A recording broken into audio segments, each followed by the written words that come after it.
اللہ پاک نے پھر ایک بار رمضان کی نعمت سے نوازا ہے۔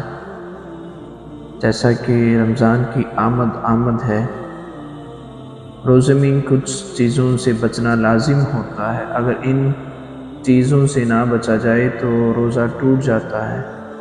آئیے آج ہم اس ویڈیو میں سنیں گے کہ روزہ توڑنے والی کون سی چیزیں ہیں۔ کچھ چیزیں ایسی ہیں جن کے کرنے سے روزہ ٹوٹ جاتا ہے۔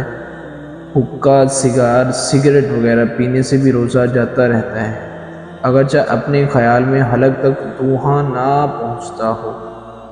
پان یا صرف تمباکو کھانے سے بھی روزہ ٹوٹ جائے گا، اگرچہ بار بار اس کی پیک تھوکتے رہیں، کیونکہ حلق میں اس کے باریک اجزاء ضرور پہنچتے ہیں۔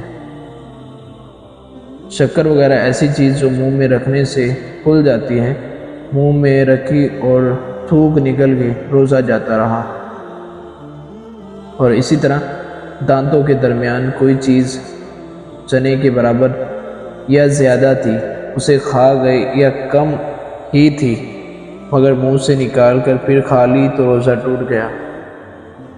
نمبر 5 پہ آتا ہے، دانتوں سے خون نکل کر حلق سے نیچے اترا اور خون تھوک سے زیادہ یا برابر یا کم تھا مگر اس کا مزہ حلق میں محسوس ہوا تو بھی روزہ جاتا رہے گا۔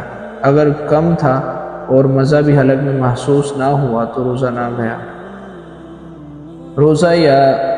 روزہ یاد رہنے کے باوجود اکنا لیا یا ناک کے نتنوں سے دوا چڑھائی، روزہ جاتا رہا۔ کلی کر رہے تھے بلا قصد یعنی بغیر ارادے کے، پانی حلق سے اتر گیا یا ناک میں پانی چڑھ گیا اور چڑھا لیا اور دماغ کو چڑھ گیا تو بھی روزہ جاتا رہا، مگر جب کہ روزہ دار ہونا بھول گیا ہو تو نہ ٹوٹے گا، اگرچہ اس کا قصد یعنی جان بوجھ کر ہو۔ یوں ہی روزے دار کی طرف سے کسی نے کوئی چیز پھینکی، وہ اس کے حلق میں چلی گئی تو روزہ جاتا رہا۔ سوتے میں یعنی نیند کی حالت میں پانی پی لیا یا کچھ کھا لیا یا منہ کھلا تھا، پانی کا قطرہ یا بارش کا اولاً حلق میں چلا گیا یا بارش کا اولا حلق میں چلا گیا تو بھی روزہ جاتا رہا۔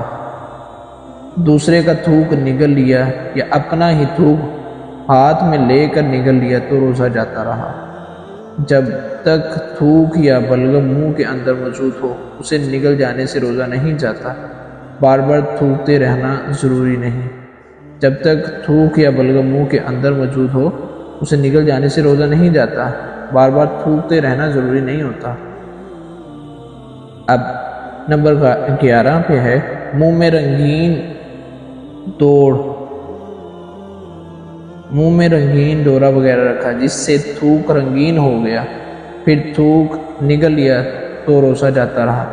آنسو منہ میں چلا گیا اور نگل لیا، اگر قطرہ 2 قطرے ہیں تو روزہ نہ گیا اور زیادہ تھا کہ اس کی نمکینی پورے منہ میں محسوس ہوئی تو جاتا رہا۔ پسینے کا بھی یہی حکم ہے۔ اب نمبر 13 پہ آئے، پخانے کا مقام باہر نکل پڑا تو حکم ہے کہ کپڑے سے خوب پونچھ کر اٹھے کہ تری باقی نہ رہے، اور اگر کچھ پانی اس پر باقی تھا اور کھڑا ہو گیا کہ پانی اندر کو چلا گیا تو روزہ فاسد یعنی ٹوٹ جائے گا۔ اسی وجہ سے فقہاء اکرام علیہم سلام فرماتے ہیں کہ روزہ دار استنجا یعنی پانی سے پاکی حاصل کرنے میں سانس نہ لے۔ اور نمبر 14 پہ ہے، کھانے پینے یا ہم بستری کرنے سے روزہ جاتا رہتا ہے، جبکہ روزہ دار ہونا اشاعت